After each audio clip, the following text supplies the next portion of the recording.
Welcome to Journaling with Nature, the podcast for those who want to turn curiosity into wonder, a pencil sketch into a rabbit hole of discovery, a moment of stillness into a life full of joy. I'm your host, Bethan Burton. Let's open the pages of our nature journals and explore this world together. Hello, this is episode 116. Today I'm chatting with artist Lisa Spangler. Lisa finds joy and meaning in connecting with nature through watercolor. She's inspired many people across the world through sharing the practice of creating what she calls nature spots.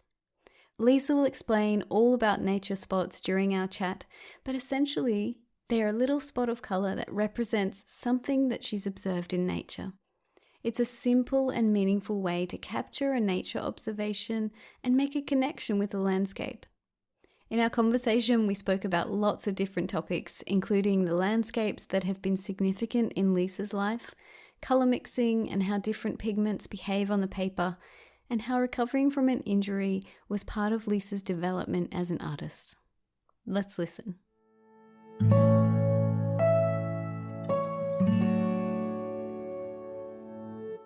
Lisa, thank you so much for joining me. I am excited to talk with someone who loves color and watercolor and nature as much as I do. Thank you for being here.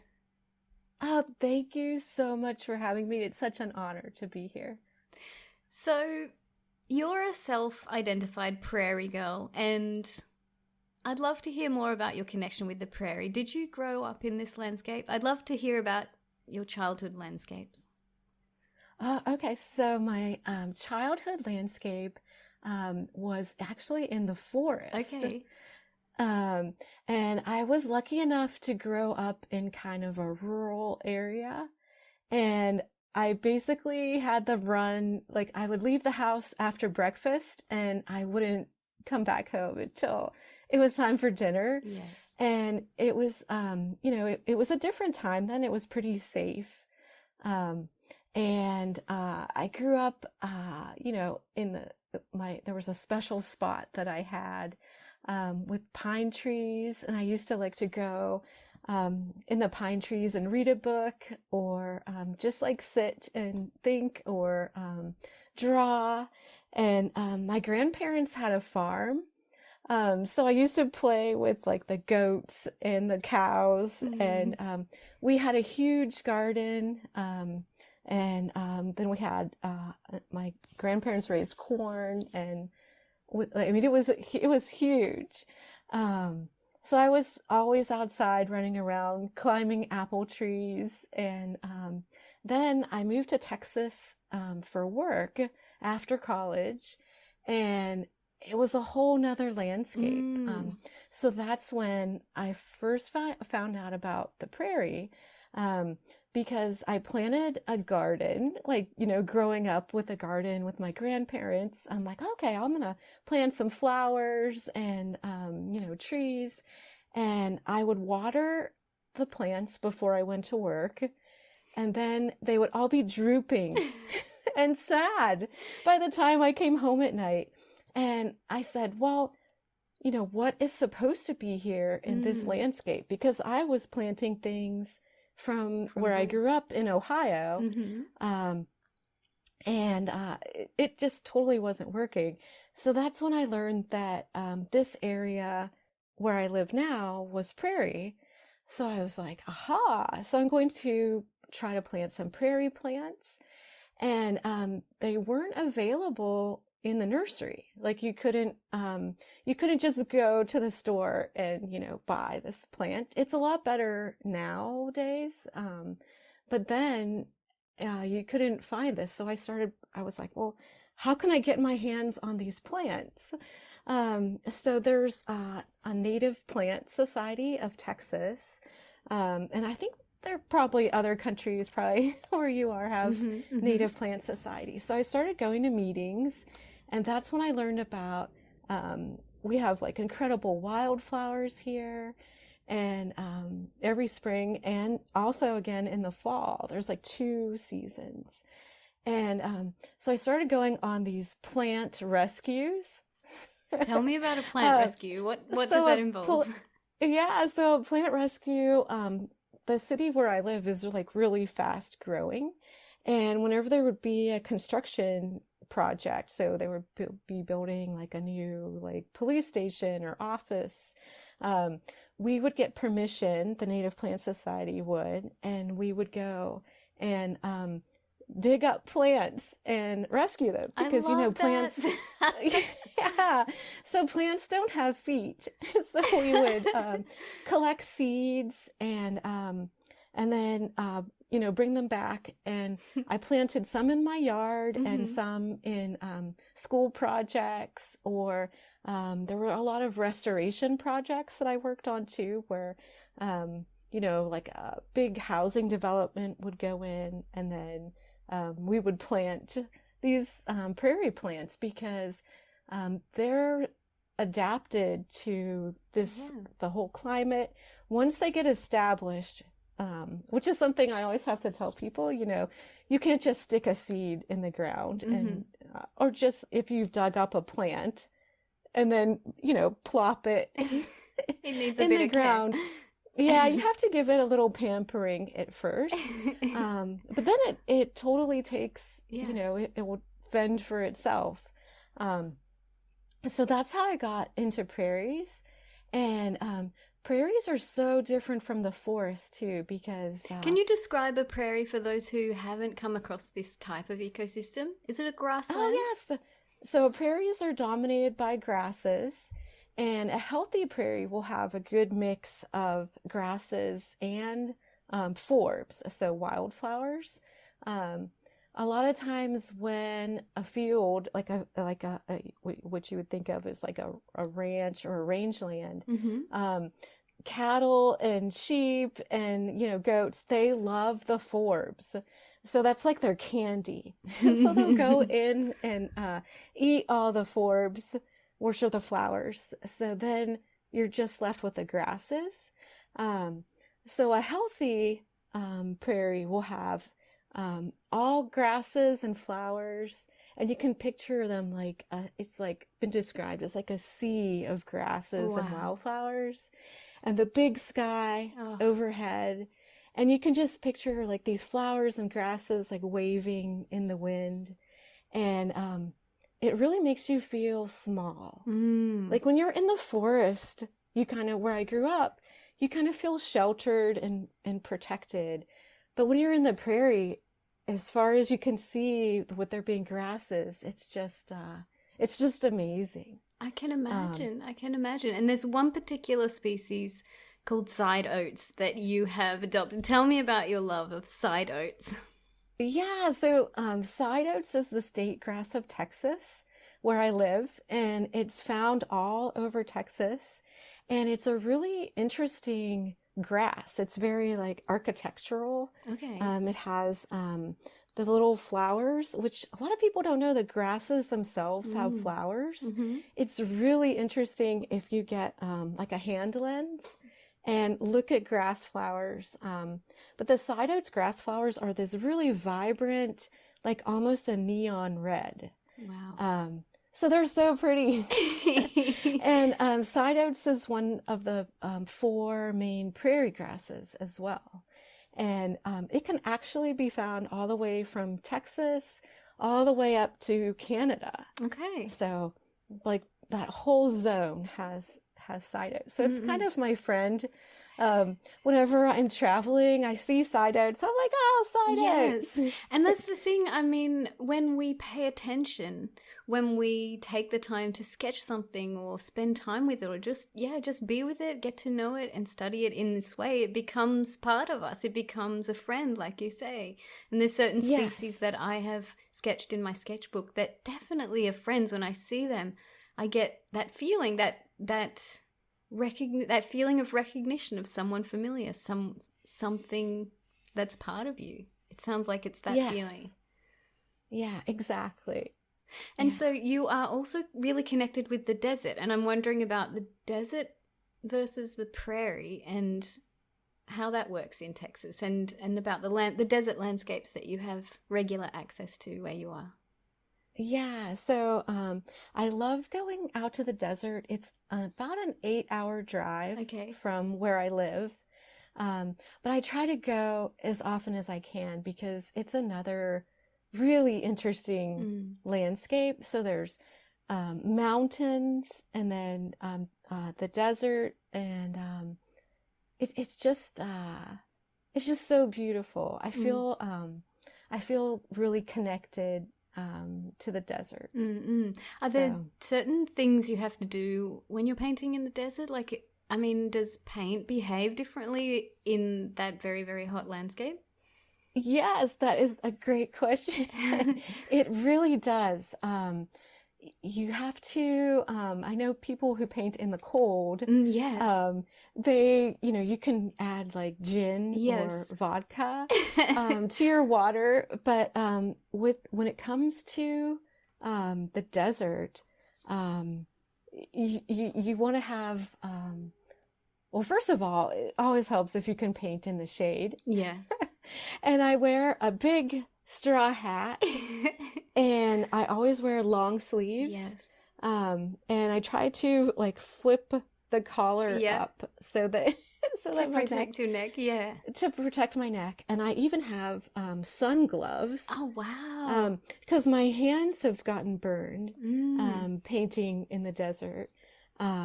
So I have these sun gloves. The palms don't have coverage, just the Okay. backs. Interesting.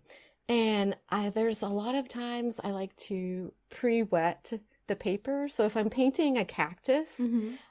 and there's one paddle on the cactus, I'll work on one at a time, and I'll pre-wet just the one little section, like how you do with the sky, where you Mm-hmm. pre-wet the paper. Mm-hmm. I pre-wet even small things Yeah, when I'm wow. painting in the desert. Um, and it really helps to keep your paints in the shade. Mm-hmm. I can't Mm-hmm. stress that enough. Like, if your paints are in the sun, they'll turn into like a gooey Wow. mess. It's amazing. I love thinking about this, like different landscapes and how that changes our behavior because nature just does that. Just forces us to do stuff sometimes. Yes, yes. And sometimes you're painting, and when you paint one brushstroke, it's dry before you can paint the Amazing. next. And that's that's It's tricky. That's tricky for watercolor because it's all about, moving paint in water, and so you surely have to adapt your techniques to that to those conditions. yes, yes.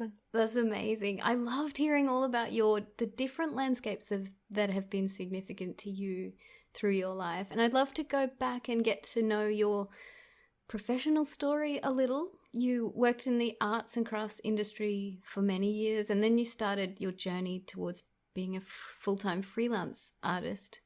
And Yes. I'd love to talk with you about this career progression, and especially that big step towards becoming freelance. Tell me about how that all unfolded for you. Yeah, so I'll back up even further. Okay. So, my degree, I have a master's degree in math and computer science. Really? And I was a software engineer for 10 years. And I worked at a big software company in the security area of all things. So Lisa, like this is such a names, such a change. login names and passwords and all of that kind of thing. Yeah. And it was very exacting.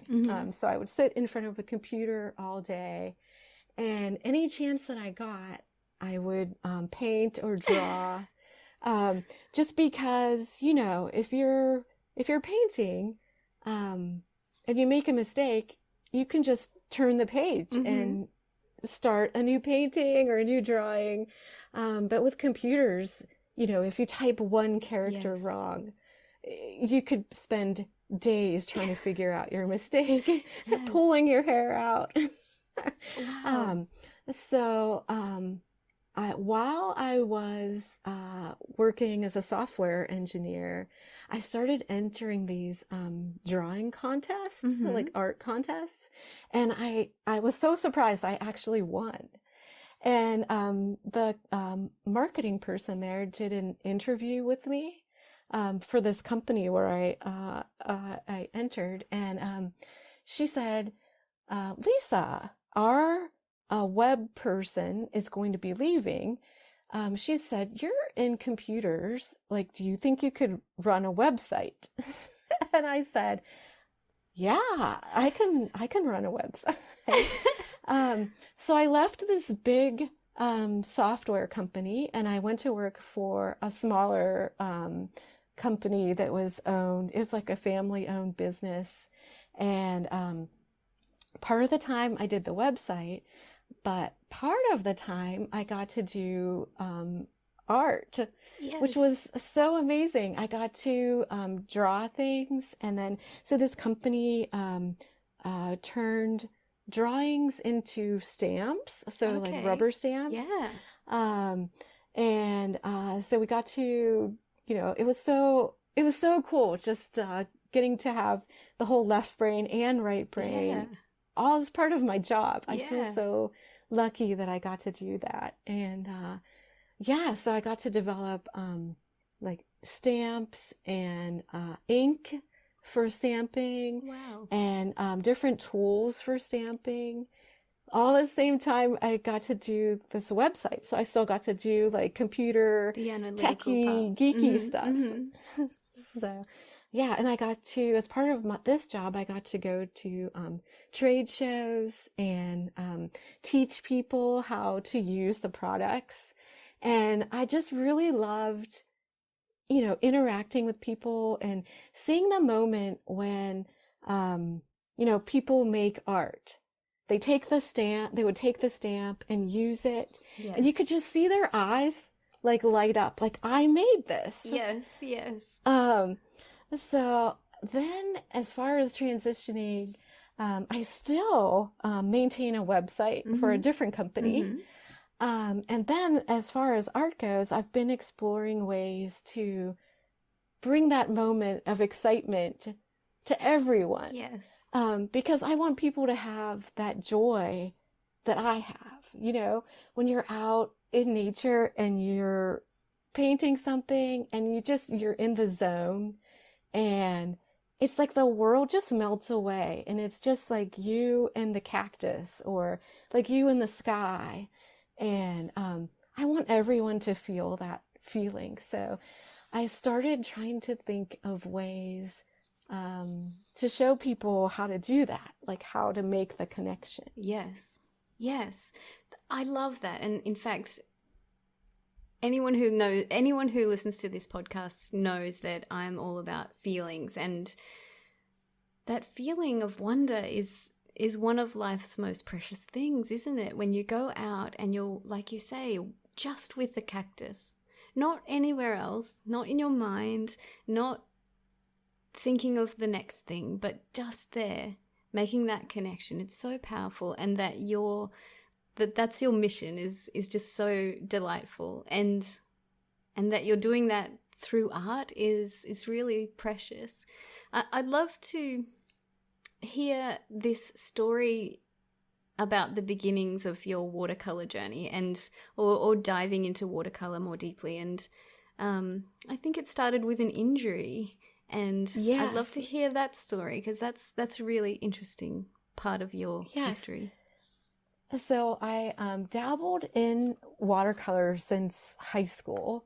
I had this Crayola set of just the little fun paints. I still actually have it now. And I liked the feeling. Like you said, you're all about feelings. I love the feeling when your brush is moving on the paper and, you're drawing the color, you're pulling the color across the page and the colors are blending into each other. I just love that feeling. Yeah, there's nothing like it, is there? Some people are scared of watercolor because they think it's hard because you can't correct as much as you can with other media. But I just think there's magic in watercolor because it's alive and it moves and it does its own thing. Yes, magic is the word. There's this watercolor magic. So I wasn't satisfied with my watercolor skills. Mm-hmm. And so I had this injury. I tore my ACL while I was on a 14-mile hike. Oof. And I still had 5 miles to get back. No. And long story short, I ended up having 6 surgeries. Oh dear. To fix this. And it was such a long journey. Yeah. And I thought to myself, the first surgery, I thought, oh, it'll be done. And then it turned out that I needed another one. So that time I was more prepared, and I said, okay, I'm going to be inactive for a while. Like, I'm going to have some time when I can't go hiking and I can't go out in nature like how I want to. I won't be able to just so I said, what can I do with this time that I'm going to have? I try to think of it as like an opportunity. Yeah. So I said, aha, watercolor. I can learn to get better at watercolor. Yeah. So that's when I got John Muir Laws's book, and I started going through his book page by page and watching all of his videos. Mm-hmm. He has so many good videos. I've learned so much from him. And so I started going, I'm like, okay, I'm going to get serious about watercolor. And what he says about, if you just keep doing it, you're bound to get better. So if you do it every day, you're bound to get better. So, okay, I said, okay, I'll keep doing this. I'll keep doing this. And then once I got to where I could walk again, because I had to have this brace for a long time. It went from my ankle up to my hip. Wow. And I had to have this brace for, I think it was like 5 or 6 weeks, and just walking on crutches. Mm-hmm. And so I said, okay, I'm still going to keep watercoloring. I want to keep doing it. Even now that I can start walking again. So what I did was I put together a little kit, and there's this pond in the neighborhood. It's about a mile from my house. And at that time, it took me forever to get there. But I would do a little sketch at the pond every day.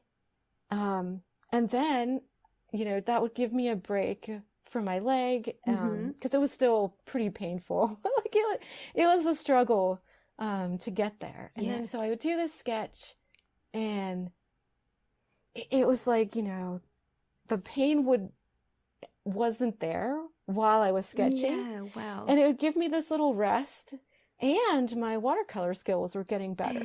So it was like a win-win-win situation. And going to the pond every day. So I did this every day for a month. I challenged myself to do a sketch. And I missed a couple days because it was just torrential rain. Like it was just raining too hard. So those days I just did a little painting in the house.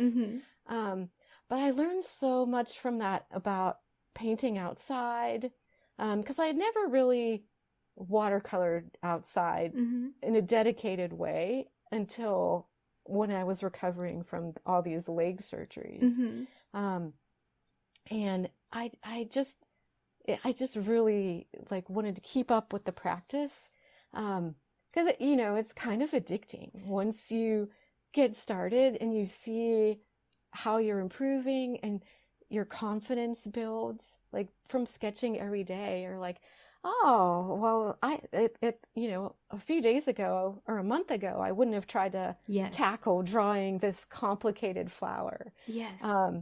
But before you even think about it, you just dive in and you're drawing it, and then you're like, whoa, wait a minute, I'm drawing. I love that. You must have gotten to know the landscape, that particular pond and its inhabitants really well over that time as well. Yes. And people always want to see pictures of this pond. They think, it's like this really great pond, but it's actually not. It's very urban, and there's concrete around it. It's like, it's basically for water runoff, to help manage the water flow so it doesn't flood. there's a chain link fence around it and graffiti. Yeah. And, it's not this like beautiful place. Yeah, but to me, it's that's beautiful. the thing. That's the thing. That's the beauty of nature journaling, is that you come to see the beauty in the urban or in the common or in the everyday. That's why it's so special. Yes. Yeah. So now I feel like, I've been friends with some herons that are there. I see them all the time. And I haven't figured out the turtles. Sometimes there's this huge turtle party happening. There'll be like 20 or 30 turtles, and then the next day they're not there. I'm like, where do they go? Ooh, that's a nature mystery for the nature journal, isn't it? What's going on with the turtle party? I love that. Maybe someone who's listening will tell us the answer. I like that. Like, where do they go? Like, I don't see them. And, but it's been several years now that I've been going to the pond, and I think it's been probably 10 years now I've been going there. Yeah. And, different years, things start blooming sooner. Like the willow trees are already leafing out, which seems really early for this year. But I highly, highly recommend, make a practice. Yeah. Just go out in your neighborhood to the same place every day and take a little kit and challenge yourself to find something. And then before you'll know it, you'll be like, oh, I want to sketch this and I want to sketch this. And you have this like list in your mind, like, oh, when I go back tomorrow, I'm going to sketch this berry and like try to figure out what this little berry is. Yeah. And I love that. I love that. So I feel like I interrupted what you were saying. Oh, no, it's good. I love that so much. And you have this amazingly simple way to put down impressions of nature on the paper, and you call this nature spots. And I want to hear all about nature spots. You ran this amazing nature spots challenge in January, and it was just helping people get outside and observe the colors around them and make a connection. And I wonder if you can tell us about this really simple way of putting paint down in response to nature. Yes. So nature spots, it was born when I was camping in the high desert. Okay. And it was so beautiful, it was overwhelming. So it was in the springtime and the cacti were blooming, and the colors are just amazing. And it was we actually had some rain and there was fog in the desert, which it smells so good. And but the fog, part of the sky had fog and part of it had blue sky, and the silence was like so complete. The next closest campsite, it's like a backcountry campsite, so the next closest one was like a half mile away, through really rugged terrain. So there wasn't, it was just like me and my husband was there and this amazing landscape. And I had the whole day in front of me that I could paint, but I was too overwhelmed. Like I couldn't even do it. And I had a little tiny sketchbook. I have one. I'm just holding this up. Yeah, so this is a little zigzag palette, little zigzag sketchbook from Art Toolkit. Is that right? Yes. So it's a concertina book, very small, about the size of the palm of a hand. Yes, even probably smaller than that. And I had this little book with me. I just threw it in my pack. And I thought, I'm just going to record the colors of everything I see. And these color spots would become the record of this experience of being out in this location at this special time. And so it's like sometimes before I would make little swatches on the side of my sketchbook. But this is like simplifying it even further. So it's like the color spots are the book. Yes. And this little size, you you don't have to have this particular sketchbook that we're talking about. You can make it yourself. Yes. You can just use little pieces of paper. But I started doing this then, and I've just loved this practice of just focusing on the color, because I'm a color nerd. Yes. There's no better word. Like, I love, when I'm hiking, I'll see a flower, and I'll be like, okay, if I was going to paint that, how do I mix that color? Like, yes, your mind's color mixing. Yeah. Yeah, so you're color mixing in your mind. So this way, you can just make a little color spot, and, if you're hiking with a group, you don't hold anyone up. And I wrote this book called Nature Spots to try to get a wider audience for this practice, because I would be out in like national parks and doing this on the trail.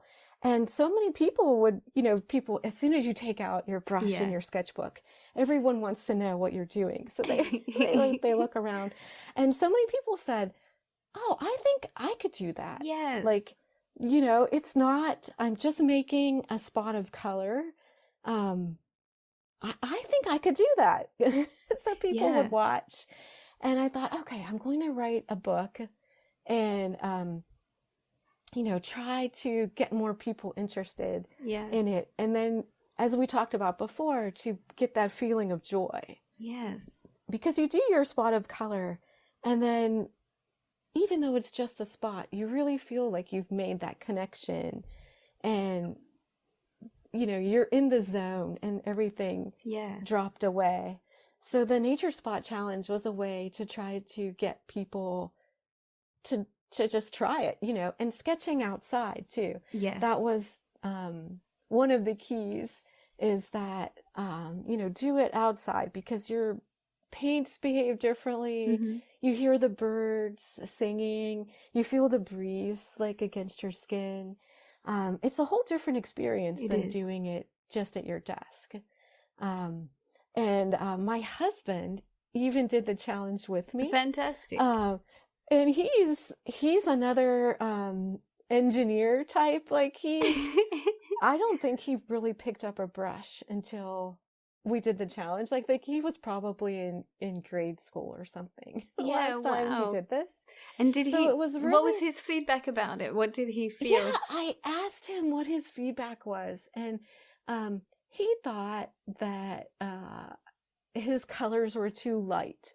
Okay. Because his was like more about, so what he didn't like about it was that, like, we used water brushes, and water brushes, if you're not used to them, since the water's continuously coming out, it dilutes your color. So he said, but overall, he said, so my colors were too light, but overall I really liked it. Yeah. And I asked him if he did he feel anything? Because, back to like being about the feelings. Yeah. And he said that he did. That is amazing. And so I mean, go on. Oh, so here's this engineering guy, who's like, he's not an art person at all. Yeah. And, he really liked it. And he said he felt like his, stress went down while he was doing it.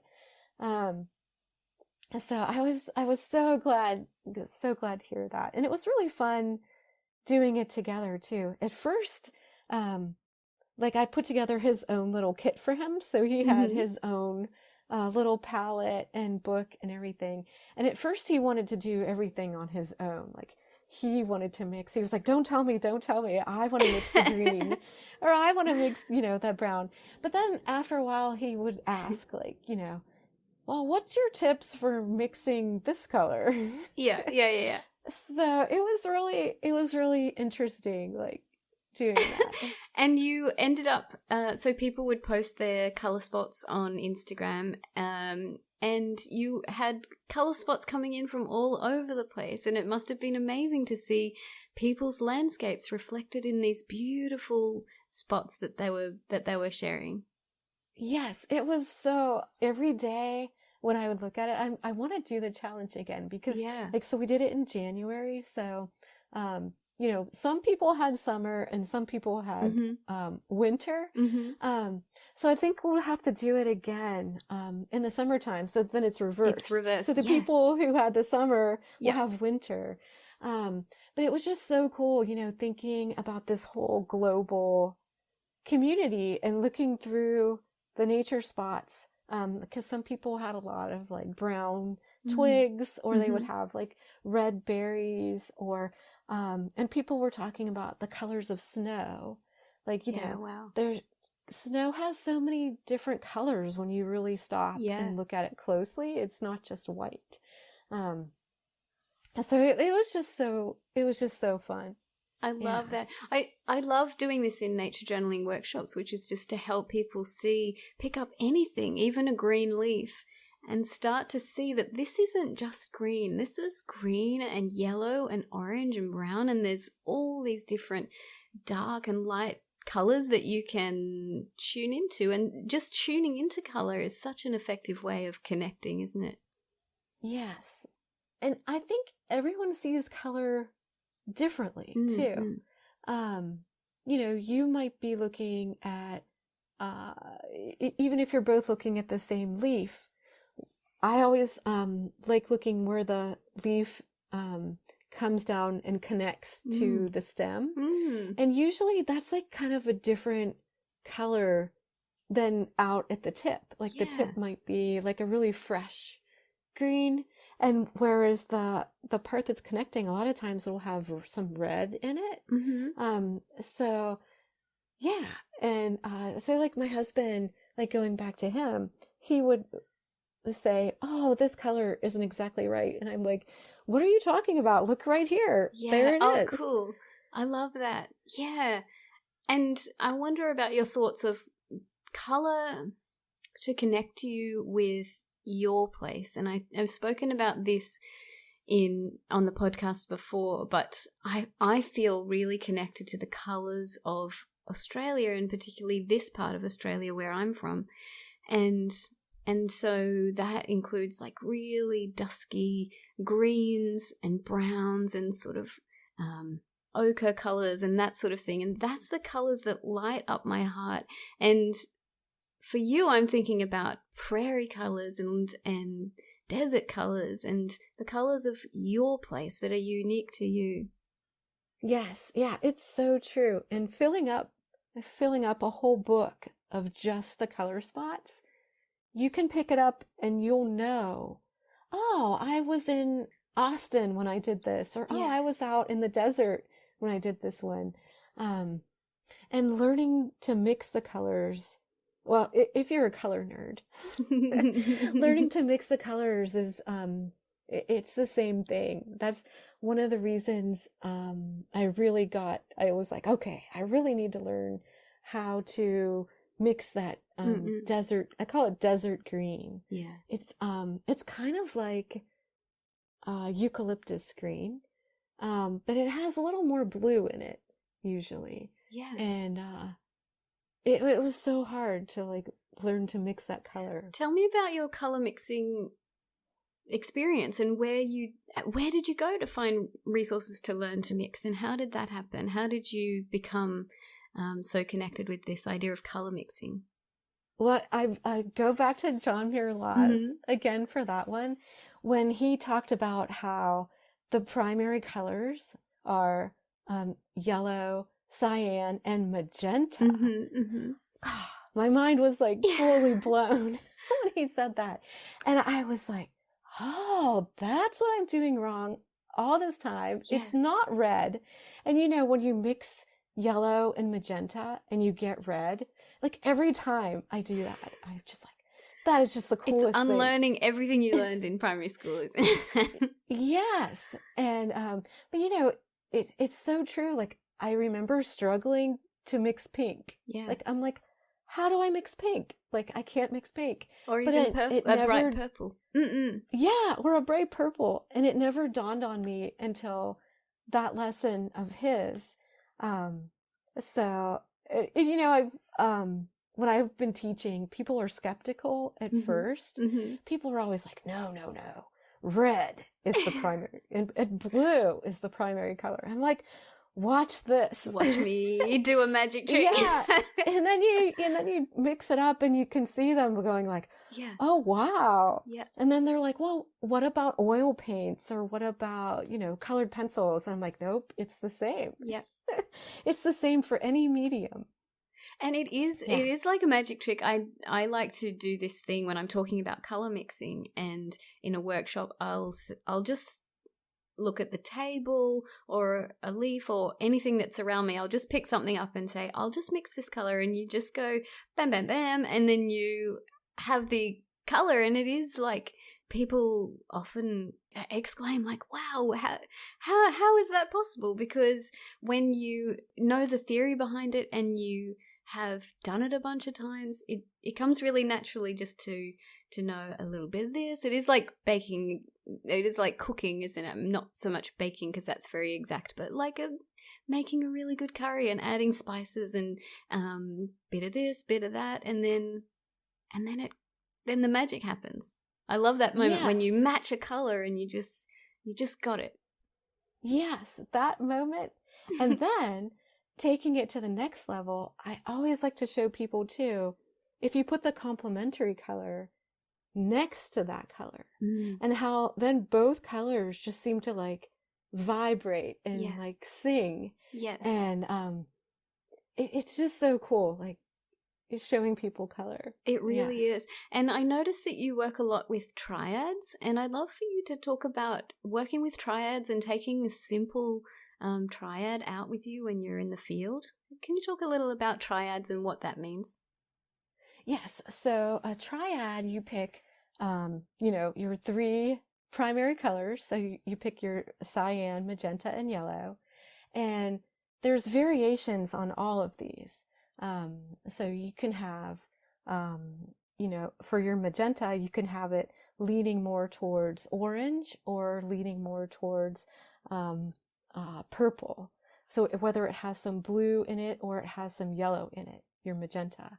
And so when you're really into color and you love color, triads are a great way to simplify your palette, because when you're going backpacking or you're going hiking, you're not going to want to take, your whole 200 and however many colors. I was going through my tubes the other day thinking, this is crazy. You just distill it down to what you actually need. Yes, so you distill it down to what you need. And I like to think about it 2 ways. So if I'm going to the desert, I want to be able to mix that desert green. So I need to have a blue, the cyan, and the yellow so that I can easily mix my desert green. But if I'm visiting back where I grew up in Ohio, that's a completely different green back in the forest. So that's like forest green and what you would have there. So, or like the color of the sky. As you know, with your skyscapitos and everything, the skies can change. People think, oh, well, the sky is blue. But, in the morning, it looks one color. And if the temperature changes the color too. So in the wintertime, the blues are different. So whenever I'm traveling or going hiking or taking a trip, I base the triad that I'm going to take in my palette on those 2 things. Like, so what blues am I going to need for the sky? And what am I going to need to mix green? But if you were, so the triad just helps you simplify what colors to bring, but it can all be personalized. There's no right or wrong triad. It's just what your subject is. So if you're more of a botanical painter and you want to paint this vibrant red flower, then you'll need to have, your colors dialed in to be able to mix that. Yes. But just simplifying your palette down to just these few colors, you get to know each individual pigment, because pigments all have their own personality. Like some of them are shy. Some of them, like phthalo blue, I always tell people it's like the bully color. Like that color will totally take over. Not that it's a bad color. That's just its nature. Subtle. Yeah, you have to be sparing with it, don't you? Otherwise, it overwhelms everything. Yes. And different brands have different characteristics too, don't they? Yeah, I heard you speaking about the brand Greenleaf and Blueberry, and how all their colors are really deliciously granulating, and they have their own specific characteristics. Yes. So, I mean, it's endless, right? You can keep exploring color and find what you like. But it's worth it to, think about these triads, so that you can figure out, okay, what's my starting point? Yeah, you can swatch out the triads before you go on your trip so that you can see all the different possible mixes. Yes, yeah. And you might decide, well, I don't want to mix brown all the time. Like, brown's a handy color to, you don't want to have to, fiddle with mixing all three colors to make your brown. So you might decide, well, on my palette, I'm going to also include a brown. Or like, I know in the desert, having like a yellow ochre color, or a raw sienna, like that kind of color. I mean, yes, I can mix it, but it's so much easier to just have it there. So then you start fine tuning your palette for where your palette of place, as like you and Maria both say from Art Toolkit. Yeah. I think of it like this. When you're learning to use a camera, you can switch it to manual mode. And on manual mode, you have to choose all the different settings for aperture and shutter speed and ISO and all those little details. And it's a really good exercise to do that, to know how to go about getting the right settings. And I feel like mixing from just a triad is like that. It's like being on manual mode in your camera. And then often photographers will use a setting where the camera chooses the aperture or the camera chooses the shutter speed, and it's just a shortcut, but you already know how and why the camera is doing that. And so that when you have these convenience colors like a brown or whatever it might be in your palette, it's a bit like that, using the aperture priority setting on your camera, if that makes sense.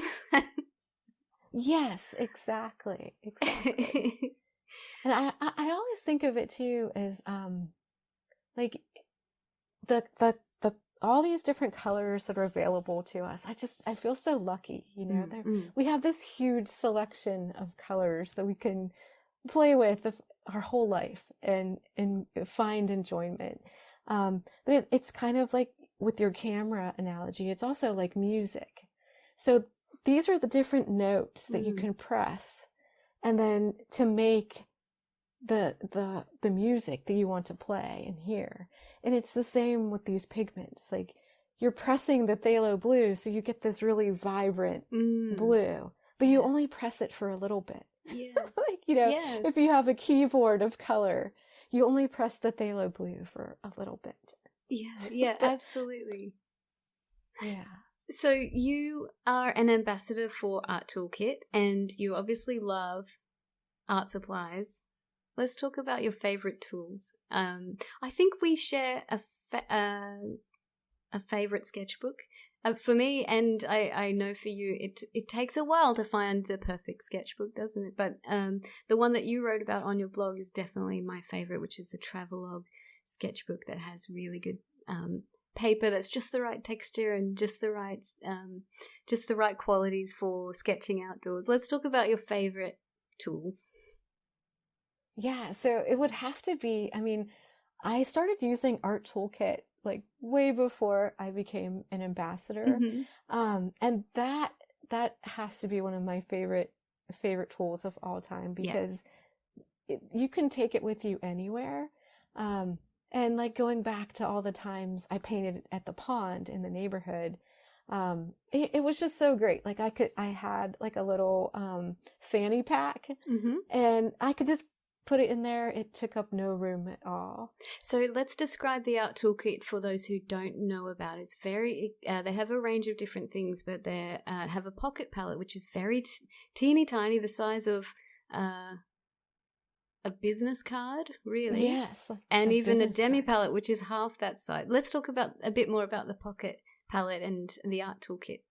Yeah, so I have them scattered around everywhere, and they have a bigger size that I keep on my desk. So on my desk is the folio palette, and it's not twice as big as the pocket palette, but I'm looking at it now. Yep.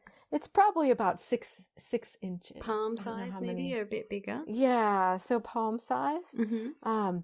When I do the nature spots, I love the little tiny demi palette because I have a little pouch that I put on my backpack strap, and that plus my little zigzag book and a water brush, they just all fit right in there, and I could just take it out and do my nature spot. And then the pocket palette, is like the middle one. And I have several of those set up for different places that I like to go. So I have one that's set up for the desert, one that I think of as kind of like, I can paint anything with this one, but it might not be exactly what I want. So, so those are the two main pocket palettes I have. And then I do have one with green leaf blueberry paints that I save just for special occasions. So I have every year I paint acorns in a little book, in a little sketchbook. Oh wow! And I use my green leaf blueberry palette for that because the colors are just so rich. Yes. Do you find granulating colors are good for a desert environment? Yes. And especially letting the granulation represent swaths of things. And on the prairie too. Like the texture that the granulation gives can represent like the mountains, like the desert mountains or the desert floor. Just let the granulation do the work. Don't, as John Muir Laws always says, don't try to paint every blade of grass. So the granulating color takes care of that for you. So granulating color is when some of the actual pigment doesn't mix in with the rest or with the water. So in essence, you're getting little chunks of the material on your page, so it can look like textures of the rock, or even if you're painting a beach scene, it can look like grains of sand. It's a beautiful effect. Some people love it and some people don't, depending on what your subject is. Yes. Yeah, and one thing I should say so that the listeners know, the one mistake I see students doing wrong with granulating colors is that they'll get too fussy and they'll go back and forth. Try to smooth it. I used to not like using granulating colors in skies because it would just turn into like a streaky mess. And no matter what you did, it was just all blah. So, but now I've learned to really love like using ultramarine blue in the sky, in the hot summer desert sky. It's like ultramarine blue. But what you do is you just make your swash of color and then let it be. Don't keep going back and forth, and you'll see the colors will just settle out and look beautiful. This is another part of the magic of watercolor, isn't it? Yes. So it's just like learning when to use granulating colors, when to use like the transparent colors as opposed to the granulating colors. Those are good for layering. So back to the desert again, if you're painting and your brush strokes are drying as fast as you make them, having a transparent color is really nice because you can layer one color over top of the next dry layer and build things up. So it's just all your place and your subject matter. And becoming familiar, I think, with watercolor, and you can do that. Both of us have just swatches and different play that we've done with color, and I think it's about getting to know your colors. And this is something I used to struggle with color mixing before I learnt a little of the theory, and it was just a trial and error, and sometimes I got it and sometimes I didn't. But the very best way to come to the point of feeling comfortable and confident with color, I think, is just to swatch everything you've got and make triads and make color wheels and just see what they can do. I have this book that is just for color experiments, and you can go back over it, and I've written what I was doing, what I was playing with, and just that time spent with your watercolors helps you come to a place of ease with them, doesn't it? Yes, it really does. And along with that, one thing I always tell people is to do your swatches on the paper that you're going to be using for your project, because sketchbook paper can be different than, I like to use, I'm going to, like, some people say arch or arches. I say arches, but I don't know how it's yeah, I think it's actually supposed to be arch. It's French. Yeah. But so if you're going to be using that paper, do your swatches on there, because the granulation will be really different based on your paper that you're using. And if you're a beginner, like, you're tempted to get like student grade paper, but it can be so hard to use student grade paper when you're a beginner. So just I like to get the giant sheets of the Arches paper, and you can fold it or tear it down to size. And I don't have one here to show, like, hold up and show you, but you can make a whole sketchbook of really good paper and use the front and back for, I think the paper is now in the US, I think it's like $8. So imagine having, a really good paper sketchbook for $8. Yes. You just can't beat it. So a lot of times I love using Arch.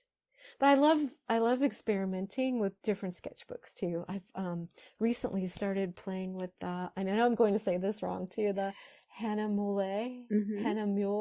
I know I'll say it I don't know, wrong. I'm not going to try. But I have 100% cotton paper. So that's been one of my recent art supplies that I've been really experimenting with. Granulating colors seem to show up really well on it. Yeah, it's a really nice paper. Yeah, I agree that good paper makes watercolor an entirely different experience than student paper. Yes, yeah. So I know that art's been part of your life, but I'm thinking about nature journaling in particular and documenting things in nature, and I'm wondering how nature journaling came into your life.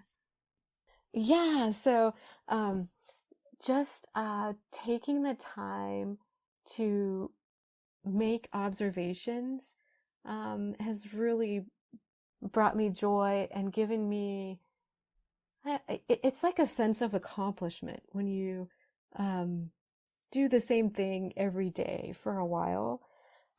So when I was in middle school, I made my own barometer out of a jar and a popped balloon. You pop the balloon, and then you spread it. You put the balloon over the mouth of the jar, and then use a rubber band or string to tie it on, and then you glue a straw to the middle of the balloon, and just put a piece of paper on a wall, and the straw will move up and down depending on the barometric pressure changes. Wow. So it was so cool. And so one summer I kept track of all the different cloud types that I saw and the barometric pressure and the temperature. And hang on a minute. You've been nature journaling since you were in middle school. yeah, so that, I mean, I didn't know at the time, but just being curious, and I don't even remember what possessed me to do this. Like, Yeah. But it was I think about that sometimes, and how that was really, I think, my first start.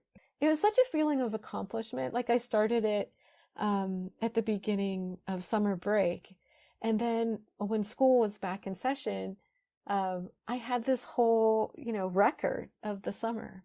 I love that you've been doing this all those years, and this happens to people. I think that they have this experience of nature journaling without knowing that it had a name or a whole community behind it, and then suddenly when you grow up you understand, oh yeah, this is a thing with a name, and other people do it, and there are other people who love nature in the same way as I do. Yes, yeah. Oh, that is something that I just wanted to take a moment to say, that, the nature journaling community and, just the art community in general, I feel that we all learn from each other, and it's just so great being a part of this. So when I had the Nature Spots Challenge, and people were posting from all around the world, it makes you feel that the world is really a smaller place, and we're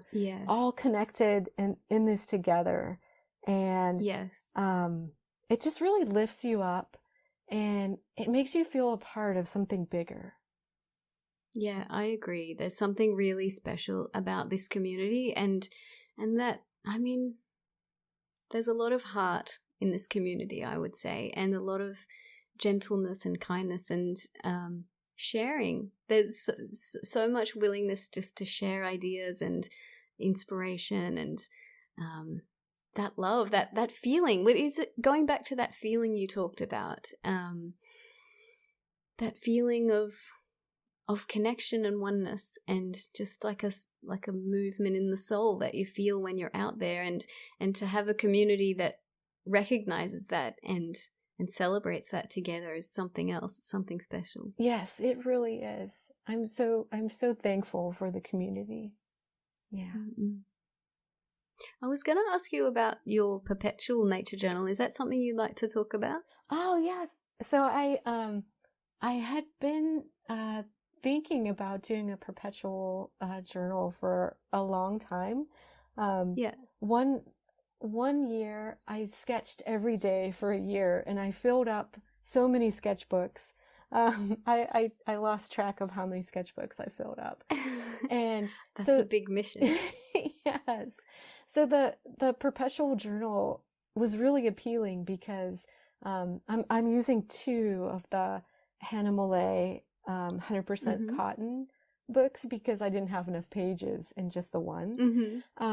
But this way you can just have 2 books and just do a little something once a week, and you'll have a record of what you were seeing and observing each week for years. I think so just a reminder for anyone who hasn't heard of this concept, it was developed by Lara Gastinger, and she so the idea is that you have 1 page for each week of the year, and you return to that page at the same time each year. So Lara had one book that lasted 15 or 16 years, I think. So you're essentially developing an idea of what goes on at that time of year in that place where you are. So it's this very simple practice, because you just put one little thing down, and you're thinking in terms of years or even decades, so you don't have to stress over filling a page. Just put a little something down, and it's very accessible, isn't it? Yes, it's a beautiful practice, and I'm really excited for it too, because we just converted a van to a camper, and we're going to be traveling around the country to different places. So it'll be really interesting. I know that Laura says to do the same place in your perpetual journal, but I am so going a backyard to be, or a local environment. yeah, but I'm going to be a rebel, and I'm going to do wherever I am in our camper van. I'm going to do that week, and I think it'll be really interesting to look back over the years and say, oh, this year I was in California, and this year, absolutely, and this year I was in Maine or wherever I'll be, and then it becomes a story of your adventures as well, not just your local area, but a story of how you've spent your time over the years. Yes, yeah. So I'm really looking forward to filling it up. It's hard not to just like fill up everything now. Yeah, that's a wonderful, wonderful thing. I look forward to seeing how that unfolds. Yes, yeah.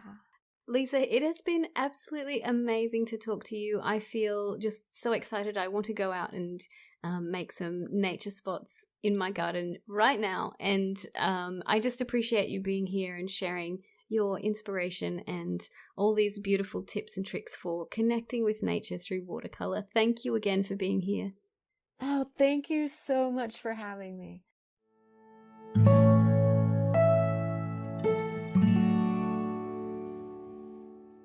I hope you enjoyed this conversation with Lisa. There are so many things that I loved about this chat and about Lisa's story.